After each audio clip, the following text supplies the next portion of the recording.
Okay, so I'm going to explain to you why I believe that Rey is a pretty terrible character and how she's ruining the sequel trilogy.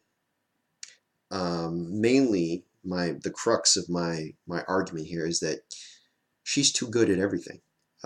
She's a Mary Sue character.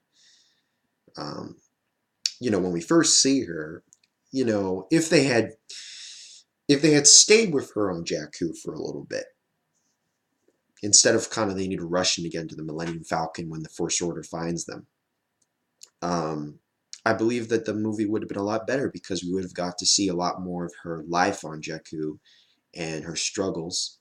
I believe that the beginning of the introduction of her character was quite good, but once once she started piloting the Millennium Falcon and she started fixing everything and she essentially shames Han Solo into acknowledging that he doesn't even know all the parts of his ship anymore, it really gets unbelievable. I mean, she literally makes only one mistake, and that's with the Raftars um, on the gangster ship, and that's fundamentally, I mean, that's a very minor mistake she makes.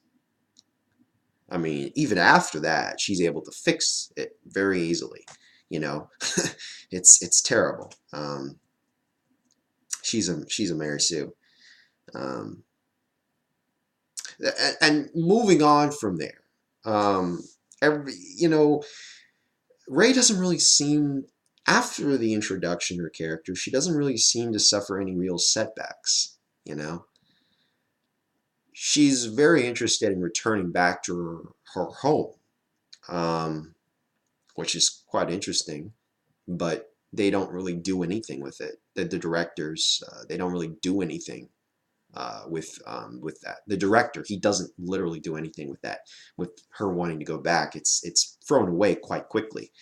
Um, she gets swept in all these big events, the Resistance versus the First Order, but it's like, well, what's her stake in it?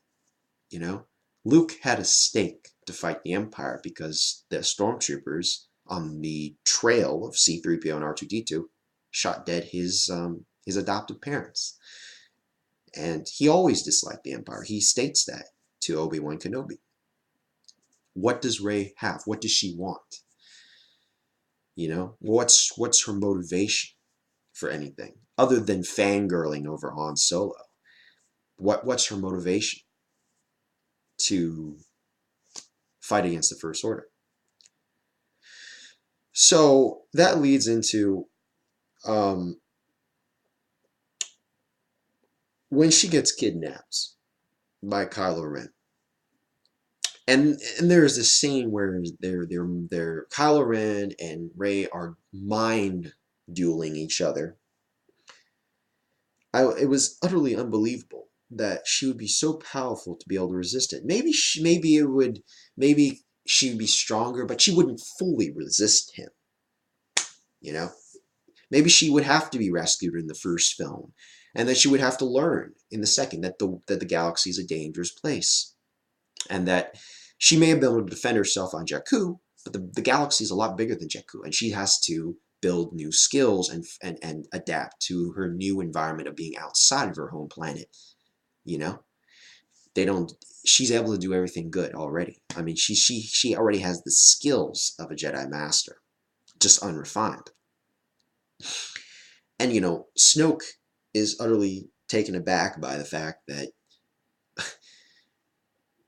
Rey is able to resist him, a common scavenger who didn't know anything about the Force until a couple hours ago in the movie's in the movie's chronological timeline.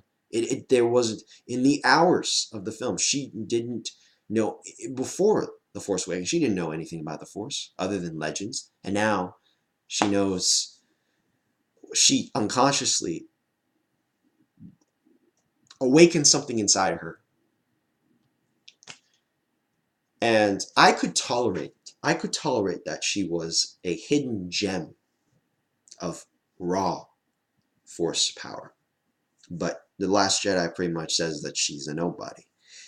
Now, if they go back and say, "Oh, she is somebody," I mean, come on, guys, like that's not consistent, you know. Like, try to give us a consistent story here. I mean, don't let us, you know.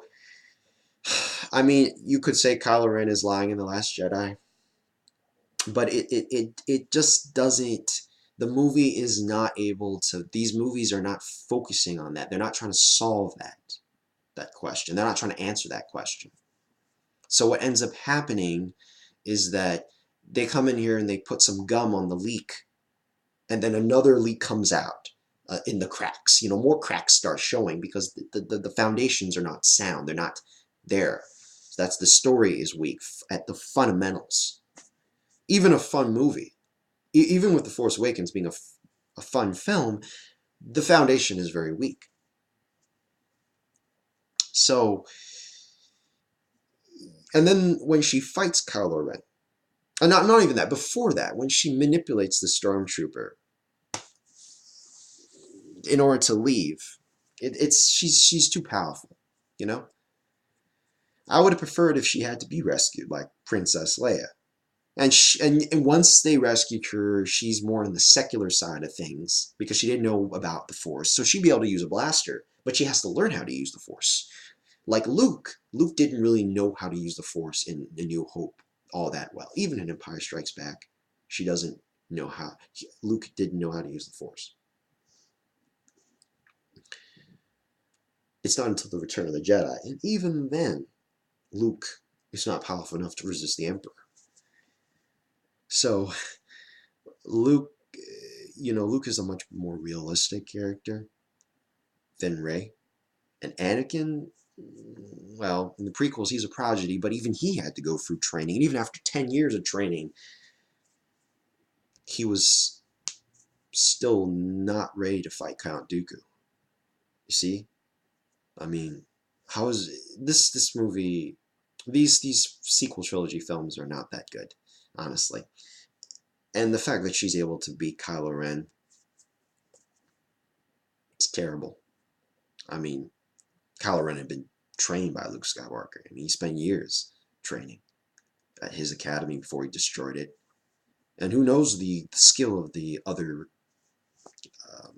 other Padawans at that Jedi Academy were, you know. So he gained experience by killing them, and he has to gain leadership and through forming the Knights of Ren, leading the Knights of Ren, um, and getting trained by Snoke as well over the years.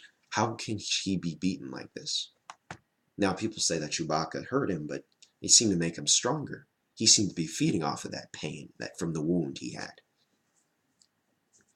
I mean, I could tolerate if, say, Rey managed to, let's say, evade him and that he couldn't beat her, but having Rey beat him and having him lie on the ground just before a huge chasm opens up before both of them, separating them before Rey can kill him, it doesn't. It's Deus Ex Machina, you know. It's exciting when you first watch it, but it's ultimately stupid, and it doesn't do anything for The Last Jedi. It weakens the foundation for the film, for the following film. It's there isn't. She is a terrible character. I was really, really hoping in The Last Jedi they found some way to bring her down to earth, make her a more realistic character. Maybe in the first movie she's all powerful, but in the second film she learns that there's a lot more that she has to learn, and even in a much larger way than even Luke did in the Empire Strikes Back. Maybe we could have had a more stern Yoda in some ways, who was trying to bring Rey down to earth because she had just bested a guy who had been training all his life, and she barely knew anything about the Force. She knew it for several minutes, literally, if one thinks about it. If one looks at the chronological order of things in the film, The Force Awakens. So ultimately, Rey is a Mary Sue.